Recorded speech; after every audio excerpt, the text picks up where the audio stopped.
మన ప్రార్థనలను ప్రవేశించే ముందుగా దేవునికి పరిశుద్ధ లేఖన భాగాలను కొద్దిసేపు ధ్యానం చేసుకొని ప్రార్థనను పిలుద్దాం. నెహెమ్యా గ్రంథము చివరి అధ్యాయం చివరి వచనం. నెహెమ్యా గ్రంథము చివరి అధ్యాయము చివరి వచనము అందరము కలిపి చదువుకుందాం. మరియు కావలసి వచ్చినప్పుడల్లా కట్టెల అర్పణను ప్రథమ ఫలములను తీసుకొని వచ్చినట్లుగా నేను నియమించితిని. నా దేవా, మేలుకై నన్ను జ్ఞాపకముంచుకొనుము. చివరి మాట మరొకసారి చదువుకుందాం. నా దేవా, మేలుకై నన్ను జ్ఞాపకముంచుకొనుము. ప్రభు సాయం కొరకు ప్రార్థన చేసుకుందాం. ప్రేమ కలిగిన ప్రియ పరలోక తండ్రి, పరిశుద్ధ మా దేవా, స్తుతులకు పాత్రుడా నీ కొందనములు. మనం ప్రేమించేంత వరకు భద్రపరిచినారు. మా దేని బ్రతుకులు ప్రేమించి మరి యొక్క ఉపవాస ప్రార్థన దినాన్ని ఇచ్చి కొద్ది శేషంగా మనం సమకూర్చిన నిదాయ కొరకు కొందరములు తన మరి ఒప్పుకోలు ప్రార్థన ద్వారా మీరు మాతో మాట్లాడుతూ వచ్చినారు. అదే రీతిగా ప్రభు మరి మా అవసరతల కొరకే, సంఘ అవసరాల కొరకే ప్రార్థించాల్సిన సమయం కొరకే నీ వైపు చూస్తున్నాం. తండ్రి మీరు అనుగ్రహించిన పరిశుద్ధ లేఖన భాగం పెట్టిన కొందనాలు తండ్రి వీటితో దేవాన్ని లేఖన భాగములతో నాతోనూ మాతో మాట్లాడమని మనం చేసుకుంటున్నాం. మే రీతిగా ప్రార్థించాలను అట్టి ప్రార్థన పురుకొల్పును కలిగేందుకు కావాల్సిన ఈ లేఖన భావాలు మీరు మాకు బయలుపరచు. కేవలం నన్ను నేనుగా నిత్యన పంతన రక్త ప్రోక్షణ కిందకు తెచ్చుకుంటున్నాను. కడుగుము తండ్రి, శుద్ధీకరించము, పవిత్రపరచము, బలపరచము.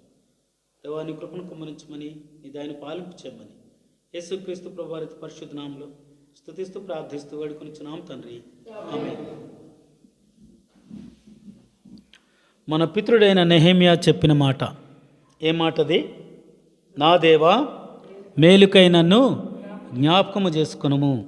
అసలు ఇంత చక్కటి మాట ఆయన చెప్పగలిగినాడు అంటే ఏ ధైర్యంతో చెప్పగలిగినాడు? ఆయన ఏ కార్యము చేయకుండా ఆయన ఇంత ధైర్యంతో చెప్పలేడు. ఆయన ఆరంభంలో మనం చూస్తే ఆయన బాధ, ఆయన వ్యధ, ఆయన యెరూషలేమును గూర్చిన కలిగిన చింత తాను చెబుతూ ఉంటాడు. చెబుతూ ఉంటూ ఆయన ఎన్ని దినాలు అంటే కొద్ది దినాలు కాదు కానీ చూడండి, 4వ వచనం, మొదటి అధ్యాయం 4వ వచనంలో ఈ మాటలు వినినప్పుడు నేను కూర్చుండి ఏడ్చి కొన్ని దినములు దుఃఖముతో ఉపవాసముండి ఆకాశమందలి దేవుని ఎదుట విజ్ఞాపన చేసి తిని. ఆయన తన పరిపూర్ణమైన విధానములో ప్రభు కొరకు తను తాను అప్పగించుకుంటా ఉన్నాడు. ఏం విన్నాడు ఆయన? ఏం పడిపోయినాయి అంట? యెరూషలేము యొక్క ప్రాకారాలు పడిపోయినాయి, గుమ్మాలు అగ్ని చేత కాల్చివేయబడినాయి. ఎంత బాధ! యెరూషలేము కొరకు ప్రార్థన చేసేవారు ఏమవుతారండి? వర్ధిల్లుతారు. కాబట్టి ఈయనేంటంటే ఎప్పుడైతే యెరూషలేము యొక్క పతనాన్ని చూస్తూ వచ్చాడో, గుమ్మాలు కాల్చివేయబడినాయి, ప్రాకారాలు పడిపోయినాయి. దేవుని పట్టణం పడిపోయిన వెంటనే ఆయన విన్న వెంటనే ఆయన ఏం చేసినాడు? ఈ మాటలు వినినప్పుడు నేను కూర్చుండి ఏడ్చి, మామూలుగా కాదు, ఆయన ఏం చేసినాడు? ఏడ్చాడు. ఎన్ని దినాలంట? కొన్ని దినాలు దుఃఖముతో ఉపవాసం ఉండి, కొన్ని దినాలు దుఃఖముతో ఉపవాసం ఉండి ఆకాశమందున్న దేవుని ఎదుట విజ్ఞాపన చేసి తిని. ప్రభువుకు అనుకూలమైన రీతిలో తన్ను తాను అప్పగించుకుంటూ ప్రభు సన్నిధిలో ప్రార్థన చేయటానికి సిద్ధపడినాడు. దేవుడు ఆయన ప్రార్థన విన్నాడు, కార్యక్రమాన్ని అంతటిని జరిగించిన తర్వాత కూడా చివర్లో కూడా ఏమంటున్నాడు? దేవా, మేలుకై నన్ను జ్ఞాపకము చేసుకొనుము. ఎంత చక్కటి ప్రార్థన ఆయన చేసినాడు. మనకు తెలిసిందే ఈ నెహెమ్యా యొక్క పనితనాన్ని, ఆయన ప్రార్థనా జీవితాన్ని. కాబట్టి దేవా, మేలుకై నన్ను జ్ఞాపకము చేసుకొనుము. మనం ఎలా చెప్పగలుగుతాం? ఆయన ఎన్ని దినాలు ఉపవాసం ఉన్నాడండి? కొన్ని దినాలు ఉపవాసం ఉన్నాడు. మనం ఒక పూట ఉండటానికే కష్టమైపోతాం. కానీ ఈయన ఉపవాసం ఉన్నాడు, ఏడ్చాడు. ఏడుస్తాను ఉపవాసం ఉంటూ దేవునికి తను తాను అప్పగించుకున్నాడు. కనుకనే పడిపోయిన ప్రాకారములను కాలిపోయిన గుమ్మములను బాగు చేసేదానికి నెహెమ్యా ఎంత చక్కటి విధానం అంటే, ఎవరైతే ఆ కార్యాన్ని చేయగలుగుతారో వారి ద్వారానే దేవుడు నెహెమ్యాకు సహాయ సహకారములను అందించిన వాడుగా ఉన్నాడు. కాబట్టి మన ప్రార్థన కూడా ఆ రీతిగా ఉండినప్పుడే మన ప్రార్థన దేవుడు వింటాడు, ఆలకిస్తాడు, మనకు విజ్ఞాపన మన విజ్ఞాపనను ఆయన విని తన కృపలో మనలను జ్ఞాపకం చేసుకునేవాడుగా ఉంటాడు. చూడండి, యోవేలు గ్రంథంలో ఒక మాట చూద్దాము.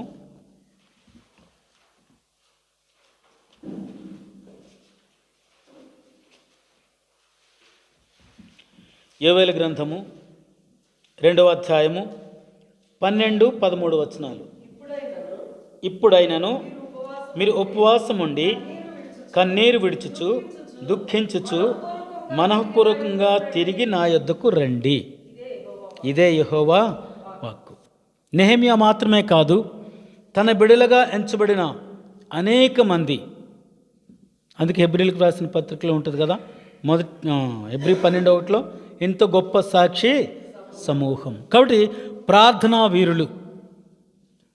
వీరులు అనేక మంది మాదిరిని కనుపరుస్తూ వచ్చారు. కనుక ఇప్పుడు మనల్ని ఏమంటున్నాడు, ఈ వాక్యాన్ని మనకు అన్వయించుకున్నట్లయితే, ఇప్పుడైనను మీరు ఉపవాసం ఉండి కన్నీరు విడుచుచు దుఃఖించుచు మనఃపూర్వకంగా తిరిగిన యొద్దకు రండి. మనఃపూర్వకమైన ప్రార్థన ఏం చేస్తుందంట? రోగిని స్వస్థపరిచేదిగా ఉంటుంది. అది శారీరక రోగం కావచ్చు, ఆత్మీయ రోగమైనా కావచ్చు.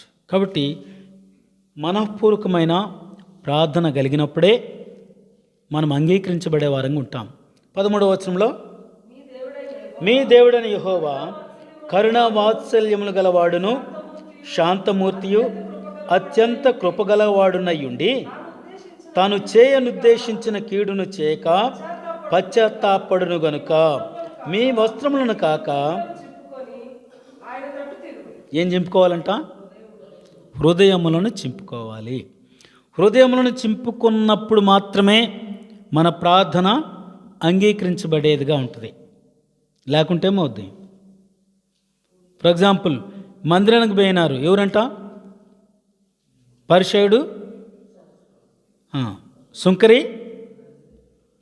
ఏం ప్రార్థన చేసినాడు ఆయన? చక్కగా తన విధానాన్ని అంతటిని చెప్పుకుంటా వెళ్ళాడు. ఏంటి? తను తాను కనపరుచుకున్నాడు. కానీ సుంకరేమన్నాడు? ప్రభువా, పాపినైన నన్ను. కాబట్టి పశ్చాత్తాప హృదయముతో ప్రభు సన్నిధిలో తాను సమకూర్చబడినాడు గనక ఈ సుంకరి నీతిమంతుడిగా తీర్చబడినాడు. కాబట్టి పశ్చాత్తాప హృదయం లేకపోతే మనం ఎంత ప్రార్థన చేసినా ఏమవుద్దంట? గాలిని కొట్టినట్లే. గాలిని కొడితే ఏమవుద్ది?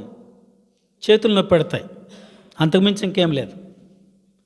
కాబట్టి ఇక్కడ మనం పశ్చాత్తాప హృదయముతో ప్రభు సన్నిధిలో సాగిలపడినట్లయితే ఆయన ఎటువంటి వాడంట? కరుణ వాత్సల్యం కలిగిన వాడు, శాంతమూర్తి, అత్యంత కృప కలిగిన వాడయ్యుండి తాను చెయ్యాలనే కీడును చెయ్యక పశ్చాత్తాపడేవాడు. అయితే మన ప్రార్థన ఎలా ఉండాలంట? చూడండి, 1వ అధ్యాయంలో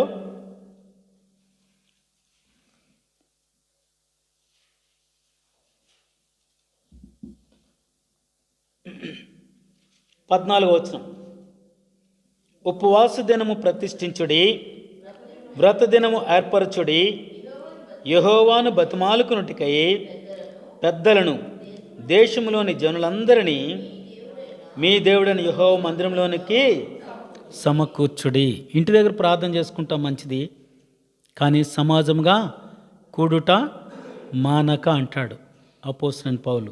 కనుకనే మనం మాత్రమే కాదు, మన కుటుంబాలు, సంఘం అంతా కూడా దేవుని సన్నిధిలో సమకూర్చబడి ఏం చేయాలంట? ఉపవాస దినాన్ని ప్రతిష్ఠించి వ్రత దినాన్ని ఏర్పరచుకొని ఆయన సన్నిధిలో సాగిలపడాలి. ఆ రకంగా సాగిలపడితే ప్రభు తన కృపను కనుపరుచువాడుగా ఉంటాడు. కాబట్టి ఇక్కడ 13వ వచనంలో ఏమన్నాడు? 2వ అధ్యాయం 13వ వచనంలో, మీ దేవుడైన యెహోవా కరుణావాత్సల్యములు కలిగిన వాడు, శాంతమూర్తి. శాంతమూర్తి. చూడండి, నిర్గమకాండంలో మనం ఒక మాట చూస్తాము.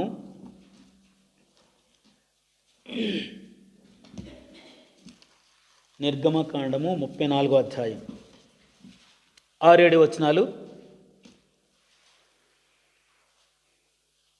అతని ఎదుట యెహోవా అతని దాటి వెళ్ళుచు, యెహోవా కనికరము, దయ, దీర్ఘశాంతము, విస్తారమైన కృపాసత్యములు గల దేవుడని యెహోవా. ఆయన 1000 మందికి కృప చూపుచు దోషమును, అపరాధమును, పాపమును క్షమించును. కానీ ఆయన ఏమాత్రమును దోషులను నిర్దోషులుగా ఎంచక 3-4 తరముల వరకు తండ్రుల దోషమును కుమారుల మీదకిని, కుమారుల కుమారుల మీదకిని రప్పించునని ప్రకటించెను. కాబట్టి ఆయన సన్నిధిలో మనం సాగిలిపోవటం ద్వారా మనం ఏమైనా పొందగలుగుతాం. ఆయన ఎటువంటి వాడు అంటున్నాడు ఇక్కడ? దయ, దీర్ఘశాంతము, విస్తారమైన కృపా సత్యములు కలిగిన దేవుడు. కనుకనే మనం ఆయన సన్నిధిలో ప్రార్థన చేస్తే చాలు. ప్రార్థన చేస్తూ ఒత్తిడేని అంటాడు కదా. మా ఇంటి గూఢమైన గొప్ప సంగతులను తెలియచేసే దేవుడు. దానియేలు జీవితం మనం చూస్తూ వచ్చాం, తెలిసిందే. కాబట్టి ఆయన సన్నిధిలో మనం సాగిలిపోవటం ద్వారా తన కృపను మన పక్షంగా కనుపరిచేవాడుగా ఉంటాడు. కనుపరిచేవాడు. దయ ఏం కలిగినవాడు? దయ కలిగినవాడు, కనికరం కలిగినవాడు, దీర్ఘశాంతము, విస్తారమైన కృపాసత్యములు కలిగినవాడు. కనుకనే మనం ప్రార్థిస్తే చాలు ఆయన తన కార్యాన్ని మన పక్షంగా జరిగించేవాడుగా ఉంటాడు. ఇంకా మనం అనేక దృష్టాంతాలని చూసుకుంటూ రావచ్చు. ఇర్మియా గ్రంథం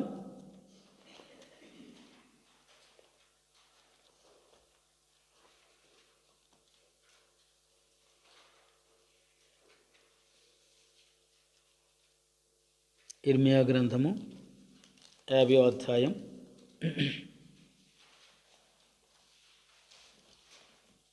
20వ వచనం చూడండి. ఆ కాలమున ఆనాటికి ఇశ్రాయేలు దోషమును వెదికినను అది కనబడకుండును. మన మనఃపూర్వకముగా ప్రభు సన్నిధిలో సాగిలపడుతూ మన తప్పిదములను, మన దోషములను, మన అతిక్రమ క్రియలను మాత్రమే కాదు కానీ ప్రతి ఒక్క పరిస్థితిని మనం ఆధారం చేసుకుని ఆయన సన్నిధిలో సాగిలపడితే ఏమవుతాయంట? దోషాలన్నీ కనపడకుండా పోతాయి. ఎంత గొప్ప దేవుడు, ఎంత కనికరం కలిగిన వాడు. యూదా పాపములు వెదికినను అవి దొరకవు, శేషింప చేసిన వారిని నేను క్షమించదను. ఏంటంట? శేషింపజేసిన వారిని నేను క్షమించదను. ఏమంట? మిగిలిన వారు ఏమవుతారు? వేరు తన్ని మీదకి ఎదిగి ఫలించువారుగా ఉంటారు. కాబట్టి అట్టి ఫలించే జీవితం, ఫలభరితమైన జీవితం మనం కలిగి ఉండాలని ఆయన సంకల్పించి మనలను తన బిడలుగా అంగీకరించడం మాత్రమే కాదు కానీ ఆయన పక్షాన మనం ఏమడిగినా అది ఆయన చేయటానికి ఇష్టపడేవాడుగా ఉన్నాడు కదా. 1 యోహాను పత్రికలు అనుకుంటా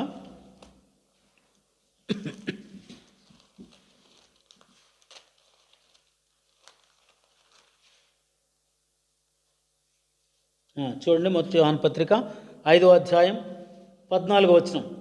ఆయనను బట్టి మనకు కలిగిన ధైర్యం ఏదనగా ఆయన చిత్తానుసారంగా మనం ఏది అడిగినను ఆయన మన మనవి ఆలకించును. ఖచ్చితంగా వింటాడు. కనుకనే ఏమంటున్నాడు ఇక్కడ? ఇశ్రాయేలు దోషము వెతికినా కనబడలే, యూదా పాపాలు వెతికినా దొరకని స్థితి. కాబట్టి ఆయన పక్షాన మనం ఏమి అడిగినా అది ఆయన మన మనవిని ఆలకించేవాడుగా ఉంటాడు. అయితే ఏంటంట? ఆయన చిత్తానుసారంగా మనం అడగవలసిన వారంగా ఉంటున్నాం. మనం చదువుకున్న మాటలో ఏముందండి? ఏముంది? 13వ వచనం, యోవేలు 2:13. తాను చేయనుద్దేశించిన కీడు చేయక పశ్చాత్తాపడును గనుక మీ వస్త్రములను కాక మీ హృదయములను ఆయన తట్టు తిరుగుడి.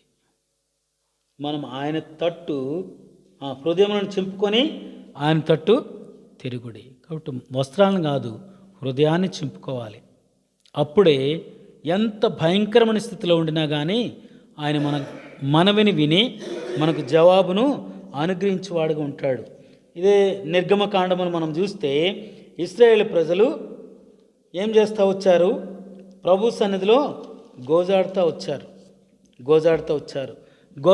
వచ్చారు కనుక వారి ప్రార్థన దేవుడు విని వారిని ఐగుప్తుల నుంచి బయటకు రప్పించిన వాడుకున్నాడు. 2వ అధ్యాయము, నిర్గమకాండం 2వ అధ్యాయం 23వ వచనం. అలాగున అనేక దినములు జరిగిన మీదట ఐగుప్తు రాజు చనిపోయాను. ఇశ్రాయేలీయులు తాము చేయుచున్న వెట్టి పనులను బట్టి నిట్టూర్పులు విడుచుచు మొరపెట్టుచుండగా తమ వెట్టి పనులను బట్టి వారు పెట్టిన మొర దేవుని యొద్దకు చేరెను. పోనీ వీళ్ళు ఏమన్నా స్థిరంగా వెళ్ళగలిగినారా? 40 దినాల్లో చేరాల్సిన గమ్యస్థానాన్ని 40 సంవత్సరాలు భరించాల్సిన పరిస్థితి దేవునికి వచ్చింది. దేవుడే భరించినాడు. కనుకనే వాళ్ళందరూ ఏమైపోయినారు? అరణ్యంలోనే రాలిపోయిన పరిస్థితి. మొరపెట్టారు, విజ్ఞాపన చేశారు, సఫలీకృతులైనారు, కానీ నిలిచి ఉండలేకపోయినారు. వీళ్ళ ప్రార్థన ఎక్కడి నుంచి వచ్చిందండి? హృదయములో నుంచే వచ్చింది. వాళ్ళు పడిన వేదన, వారు అనుభవించిన బాధ, వారు పొందుతూ వస్తున్న క్షోభ ప్రభు సన్నిధిలో కుమ్మరిస్తూ వచ్చారు. కనుకనే ప్రభు వారి ప్రార్థనను అంగీకరించాడు. వారిని ఐగుప్తు దేశంలో నుంచి కనాను దేశానికి తీసుకుని వెళ్ళినవాడుగా ఉన్నాడు.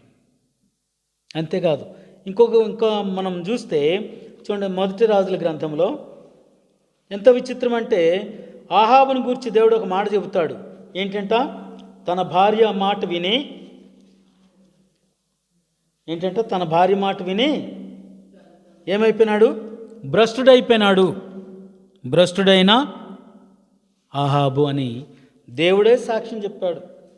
సాక్ష్యం చెప్పినప్పుడు ఆహాబు ఏమయ్యాడండి? ఏం చేశాడంట? 1 రాజుల గ్రంథం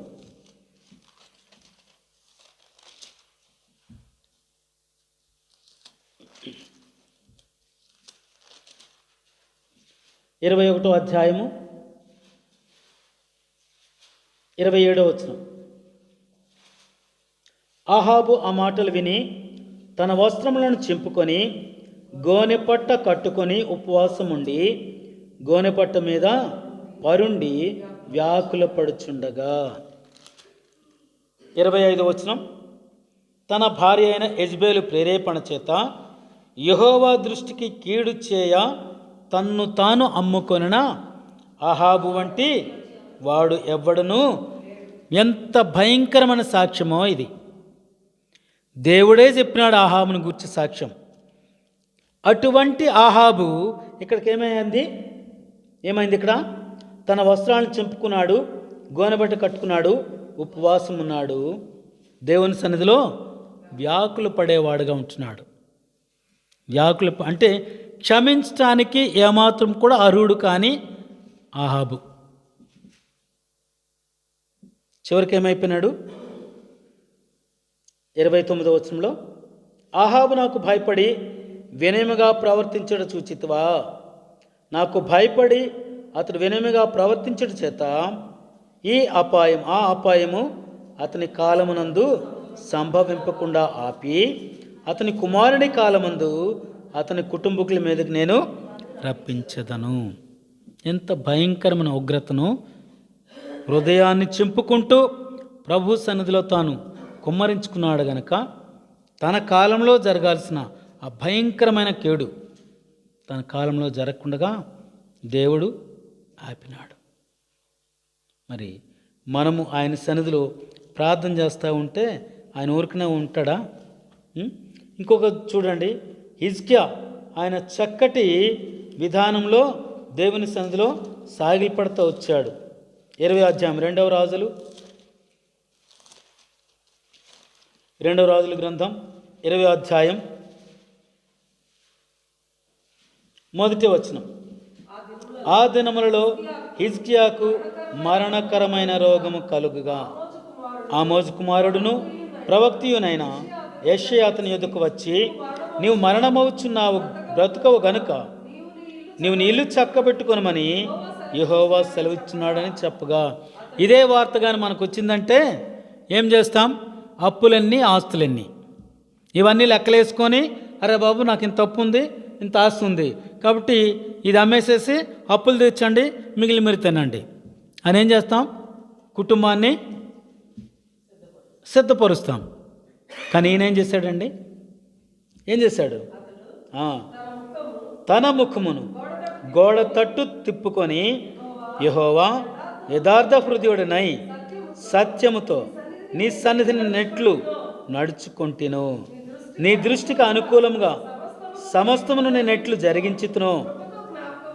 కాబట్టి తన హృదయాన్ని చింపుకుంటూ దేవుని సన్నిధిలో సాగిలపడతా వచ్చాడు. ఎంత విచిత్రం ఏంటంట, 10 మెట్లు వెనక్కి వెళ్ళటం, నీడ 15 సంవత్సరాల ఆయుష్ తాను పొందగలిగినాడు. అంటే నీతిమంతుని ప్రార్థన బహుబలము కలిగినదై కదా, మనఃపూర్వకమైనదై బహుబలం గలదై ఉండును.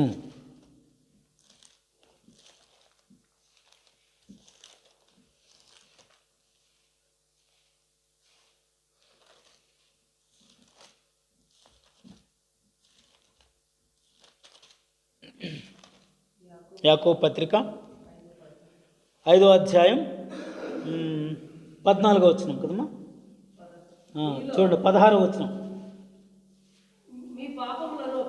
మీ పాపములను ఒకనితో ఒకడు ఒప్పుకొనుడి, మీరు స్వస్థత పొందినట్లు ఒకని కొరకు ఒకరు ప్రార్థన చేయడి, నీతిమంతుని విజ్ఞాపన మనఃపూర్వకమైనదై బహుబలము గలదయ్యుండును. ఏలియా మనమంటే స్వభావం కలిగిన వాడే. ఆయన ప్రార్థన చేశాడు. ఎలా ప్రార్థన చేశాడు? నోటితో చేయలే, హృదయంతో చేశాడు. కనుకనే ఆశ్చర్యం, అద్భుతం, 3.5 సంవత్సరాలు కనీసం మంచు కూడా క్రిందకు రాకుండా చేశాడు దేవుడు. మరలా ఎప్పుడైతే ప్రార్థన చేశాడో అరచేతి అంత మేఘం వచ్చింది, విస్తారమైన వర్షాన్ని కుమ్మరించేసింది. అది ప్రార్థన యొక్క ప్రతిఫలం. ప్రార్థన యొక్క ప్రతిఫలం అంటే ఎప్పుడు ప్రార్థన, హృదయపూర్వకమైన ప్రార్థన ఎప్పుడు వస్తుంది?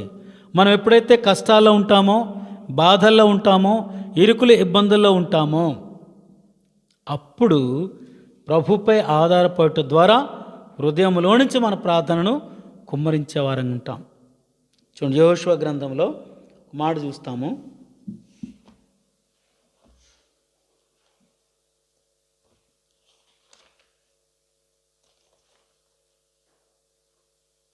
ఏడవ అధ్యాయంలో ఇక్కడ మనం చూస్తే హాయి మీదికి చాలా తక్కువ మందిని పంపించాడు. 3,000 మంది చాలే. 3,000ఏనా? 3,000 మందిని పంపిస్తే చాలు అనుకున్నాడు. వెళ్ళినారు. వెళితే ఏమైపోయింది? 7వ అధ్యాయం, యెహోషువ గ్రంథం 7వ అధ్యాయము 4వ వచనం. కాబట్టి జనులలో ఇంచుమించు 3,000 మంది అక్కడికి వెళ్ళిరి, కానీ వారు హాయి వారి ఎదుట నిలువలేక పారిపోయిరి. ప్రభు సన్నిధిలో వాళ్ళు నిలవలేకపోయినారు. ఎందుకంట వాళ్ళు ఏముంది? శపితమైనది వారి మధ్య ఉంది. దాన్ని బట్టి నిలవలేక పారిపోయినారు. ఎంతమంది చనిపోయారంట? 36 మంది చనిపోయినారు. 36 మందే. కానీ అంత చిన్న పట్టణాన్ని పట్టుకోవటానికి 3,000 మంది వెళ్తే 36 మంది చనిపోయినారు. చిన్న విషయం ఒక రకంగా చెప్పుకుంటే. కానీ యెహోషువ తాను దేవుని సన్నిధిలో ఎంత గోజాడుతూ ప్రార్థన చేస్తాడో చూడండి. 6వ వచనంలో యెహోషువ తన బట్టలు చింపుకొని తానును ఇశ్రాయేలు పెద్దలను సాయంకాలం వరకు యెహోవా మందసము ఎదుట నేల మీద ముఖములు మోపుకొని తమ తలల మీద ధూళి పోసుకొనుచు, అయ్యో ప్రభువా యెహోవా, మమ్మను నశింపజేయనట్లు అమోరీల చేతికి మమ్మను అప్పగించుటకు ఈ జనులను ఈ యోర్దాను నీవెందుకు దాటించితివి? ప్రభువునే ప్రశ్నిస్తూ ఉన్నాడు. అంటే హృదయపూర్వకమైన ప్రార్థన తాను చేస్తూ దేవుణ్ణే ప్రశ్నిస్తున్నాడు. అయ్యా, ఎందుకయ్యా దాటించావు? దాటించకుండా ఉంటే బాగుండేది. కానీ ఇలా చేయటం మూలంగా ఏమవుద్దంట? అనేక మందికి వింతగా ఉంటాం, ఎగతాళిగా ఉంటాం అని ప్రార్థన చేస్తూ వచ్చాడు. అది తర్వాత ఏ రకంగా విజయాన్ని పొందినాడో మనమంతా గ్రహించిన వారమే, తెలిసిన వారమే. కాబట్టి మన ప్రార్థన ఎలా ఉండాలంట? నీతిమంతుని యొక్క ప్రార్థన మనఃపూర్వకమైనదై బహు బలము కలిగినదై ఉండాలి. ఆ రకంగా యెహోషువ ప్రార్థన చేశాడు, ఇశ్రాయేలు ప్రార్థన చేశారు, హిజ్కియా ప్రార్థన చేశాడు. చివరకు భ్రష్టుడైన ఆహాబు కూడా ప్రార్థన చేశాడు. అందరు ప్రార్థనలు విన్నాడు. మరి మన ప్రార్థన ఎందుకు వినడు? మనం దేని కోరుతున్నామంట? మీ భోగేశ్వరుల కొరకు మీరు ప్రార్థన చేస్తున్నారు కనుక మీ ప్రార్థన అంగీకరించబడ్డం లేదు.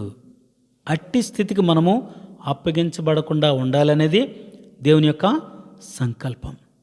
కనుకనే తన కృపను మన పక్షంగా కనపరుస్తూ, తన ప్రేమను మన పక్షంగా వెల్లడిపరుస్తూ ప్రార్థించేందుకు మనకు సమయాన్ని ఇస్తూ ఉన్నాడు.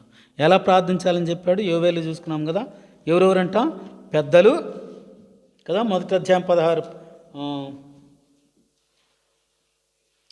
14 వచనం, పెద్దలను దేశంలోని జనులందరినీ మీ దేవుడని యెహోవా మందిరంలో సమకూర్చుడి. లోకమంతా నిద్రపోతూ ఉంటే ప్రభు అయిన యేసుక్రీస్తు వారు ఆయన ఏం చేస్తున్నాడు? గెత్సేమనే తోటలో తండ్రి సన్నిధిలో విజ్ఞాపన చేసేవాడుగా ఉంటున్నాడు. శిష్యులు ఏమైనారు? చక్కగా నిద్రపోతూ ఉన్నారు. ఆయన హృదయంలో తలంపేమి? తాను అప్పగించబడాలి. అయినా దేవుని చిత్తానికి తాను అప్పగించుకున్నాడు. అలాగే మనం కూడా ప్రభు సన్నిధిలో సమకూర్చబడి ఆయన చిత్తానికి మనం లోబడి ఏదైతే క్షేమమో, ఆత్మీయ క్షేమం ఏదైతే ఉంటుందో దాని పక్షాన మనం ప్రార్థన చేసినట్లయితే మన ప్రార్థన ఎలా ఉండాలంట? మనఃపూర్వకముగా ఉండాలి, హృదయంలో నుంచి రావాలి. నిజంగా బాధలు కష్టాలు వచ్చినప్పుడు ఎక్కడి నుంచి వస్తుందంట? హృదయంలో నుంచి వస్తుంది. అందుకే ఎవరికన్నా ఎలుగుబంటి ఎదురైంది అనుకోండి, హై హై హై అంటే అదేమవుద్ది? మన మీదకి వస్తుంది. అలా కాకుండా కడుపులో నుంచి అరిచామనుకోండి, అది పెద్ద శబ్దం వస్తుంది. మీదేదో వింత జంతువులు అనుకుంటూ అది పారిపోయే పరిస్థితి. అంటే హృదయంలో నుంచి రావాలి. 2019 జూన్ 5వ తారీఖు భయంకరమైన యాక్సిడెంట్.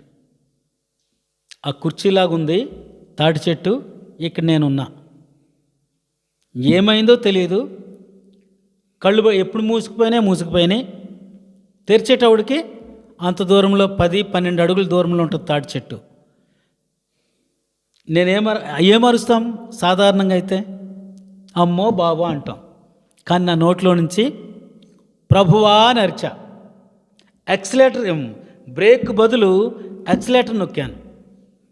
ఎలా ఉంటుంది? స్విఫ్ట్ అంటే ఇలాగ ముయ్యంగానే, ఇలాగ యాక్సిలేటర్ ఇవ్వంగానే యమ స్పీడు. ఒకసారి అయితే ఎల్టీటీఈ ట్రైన్నే ఓవర్టేక్ చేశాను 130-140 స్పీడ్లో. అటువంటిది ప్రభువా అని అరిచేటవుడికి ఏమైపోయింది? ఆ చెట్టుని ఎలా గుద్దానో కూడా తెలియదు. చివరికి ఆ చెట్టు తాటి చెట్టు మొవ్వు విరిగి ఇది కానీ మీద పడితే మొత్తం మేము ముగ్గురం కారులోనే అయిపోయేవాళ్ళం. కానీ ఇది పొలంలో పడింది.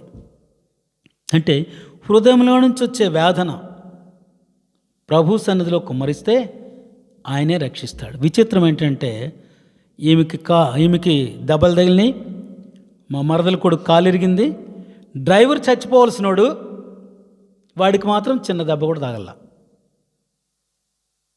కాబట్టి మనం ప్రభు సన్నిధిలో హృదయపూర్వకమైన ప్రార్థన విజ్ఞాపనలు చేసినట్లయితే ప్రభు ఖచ్చితంగా మన పక్షాన తన కార్యాన్ని జరిగించేవాడుగా ఉంటాడు.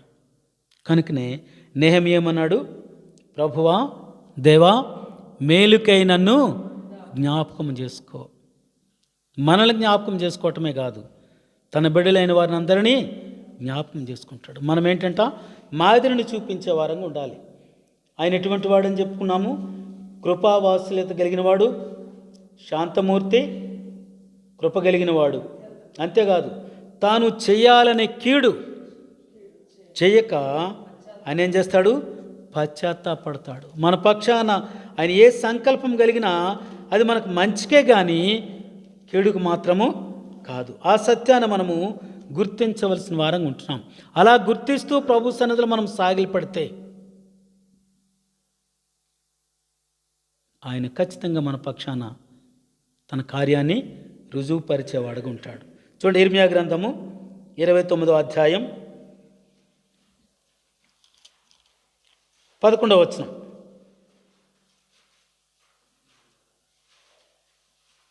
ఇర్మియా 29:11.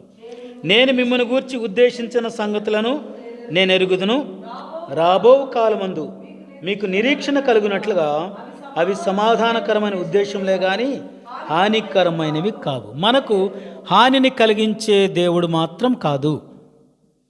ఒకవేళ ఇప్పుడు శ్రమ వచ్చినా, కష్టాలు వచ్చినా, బాధలు వచ్చినా రాబోయే దినాలలో ఏంటంట? సమాధానకరమైనవే, మేలుకరమైనవే.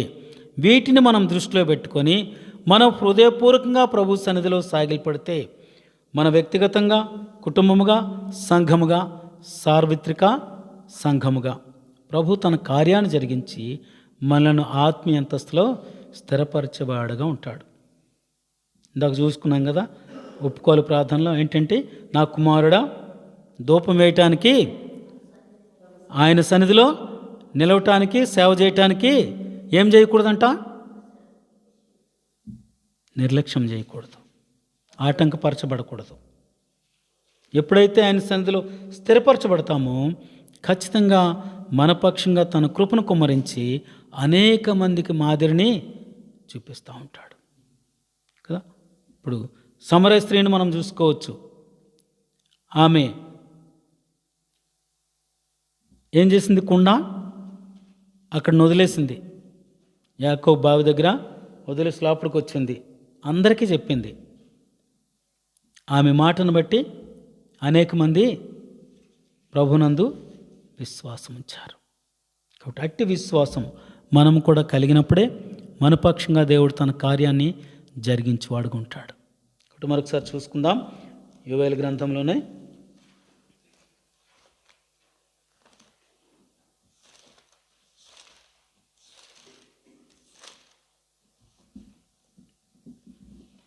13వ వచనం అందరం కలిపి చదువుకుందాం. మీ దేవుడైన యెహోవా కరుణావాత్సల్యములు గలవాడును, శాంతమూర్తియు, అత్యంత కృప కలిగిన వాడునయ్యుండి తాను చేయనుద్దేశించిన కీడును చేయక పశ్చాత్తాపడును గనుక మీ వస్త్రములు కాక మీ హృదయములను చింపుకొని ఆయన తట్టు తిరుగుడి.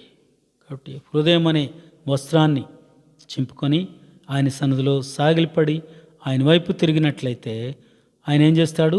మనలను తన నోటిగా వాడుకుంటాడు. అనేక మందిని మన వైపు త్రిపుతాడు, కానీ మనము వారి వైపు తిరుగము. అట్టి స్థితి కలిగినప్పుడే మన ప్రార్థన విజ్ఞాపనలు ఎక్కడ చేరుతాయి? ప్రభు సన్నిధికి చేరుతాయి. ఆ రకంగా ఆయన సమకూర్చుకొని మన ప్రార్థన విజ్ఞాపనలు సమకూర్చుకొని మనకేదైతే అవసరం ఉందో అది ఆయన మనకు అనుగ్రహించేవాడుగా ఉంటాడు. ఫిలిప్పీలకు రాసిన పత్రిక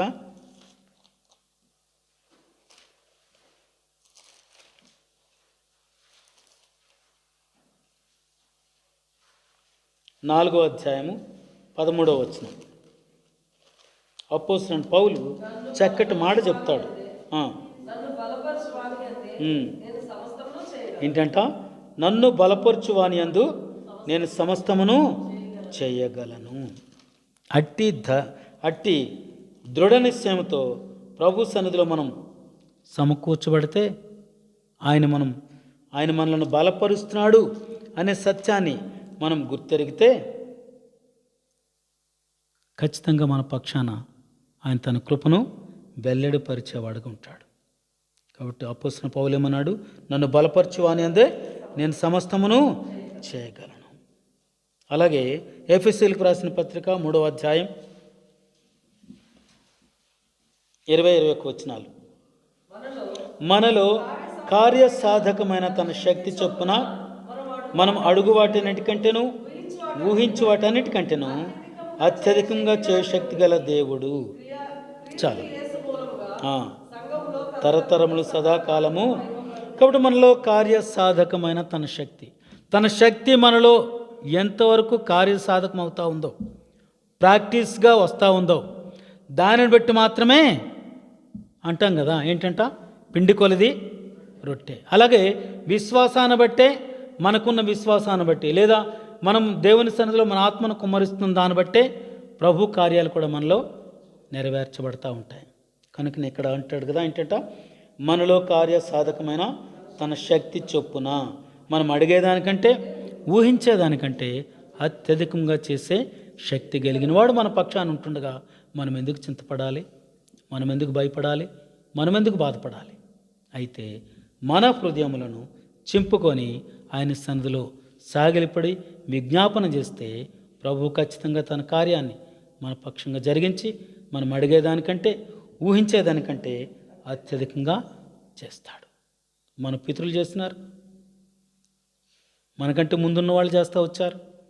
ఇప్పుడు మన పక్షానికి కూడా దేవుడితో ఆ కార్యాన్ని జరిగించడానికి ఇష్టపడేవాడుగా ఉంటున్నాడు. ఆయన మనల్ని బలపరుస్తున్నాడు. మరి ఆ బలాన్ని బట్టి మనం ముందుకు వెళ్ళి ప్రార్థన విజ్ఞాపనలను దేవుని సన్నిధిలో కుమ్మరించవలసిన వారం ఉంటున్నాం. ఆ రీతికి దేవుడు మనలను సిద్ధపరచును గాక.